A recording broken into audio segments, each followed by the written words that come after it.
की मानसून की छुट्टियां चल रही थीं और एक बार मेरे माता पिता किसी काम से बाहर गए हुए थे। मैं घर पर एकदम अकेली थी। मेरा घर एक बड़े से पहाड़ के ऊपर थोड़ी सुनसान जगह में स्थित था। वहां आमतौर पर कोई आता जाता नहीं था। मैं ऐसे ही बैठकर टीवी देख रही थी जब अचानक दरवाजे की घंटी बजी। मैंने कोई जवाब नहीं दिया क्योंकि आमतौर पर उस समय कोई घर पर नहीं आता जाता था। अगर मेरे माता पिता होते तो वे खुद ही दरवाजा खोलकर अंदर आ जाते। दूसरी बार भी घंटी बजी, लेकिन मैंने ध्यान नहीं दिया। पर जब तीसरी बार फिर से घंटी बजी तो मुझे थोड़ा शक हुआ। मेरे घर के प्रवेश द्वार पर एक बड़ा सा लकड़ी का दरवाजा था और चारों तरफ मोटी दीवारें थीं, जिससे बाहर देखने का कोई जरिया नहीं था जब तक कि मैं किसी ऊंची खिड़की से न देखूं। इसका मतलब यह भी था कि बाहर खड़ा व्यक्ति नहीं जान सकता था कि घर के अंदर कोई है या नहीं। जब तीसरी बार घंटी बजी तो मैं दरवाजे के पीछे जाकर खड़ी हो गई, क्योंकि कोई भी सामान्य व्यक्ति 3 बार घंटी बजाने के बाद चला जाता। लेकिन वह जो भी था उसने दरवाजे को पीटना शुरू कर दिया।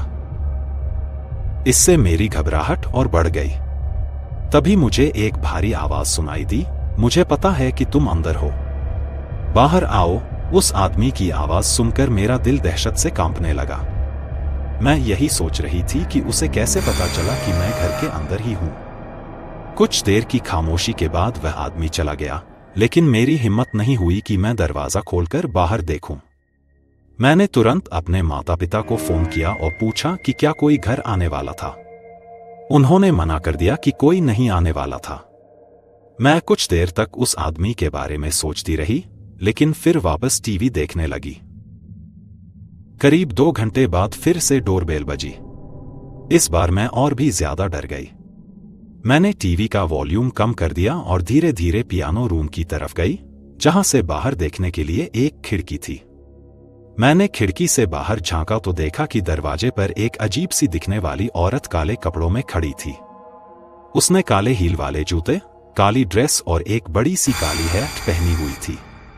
उसके बाल गहरे भूरे रंग के थे और उसका चेहरा उसकी टोपी की छाया में छिपा हुआ था। लेकिन उसकी चमकती लाल आंखें और एक बेहद डरावनी हंसी साफ दिखाई दे रही थी। उसके साथ एक लंबा सा आदमी भी खड़ा था। उसने काले रंग का सूट पहना हुआ था और उसके चेहरे पर एक सख्त, अजीब सा भाव था। लेकिन मुझे उस आदमी से ज्यादा डर नहीं लग रहा था जितना उस औरत को देखकर।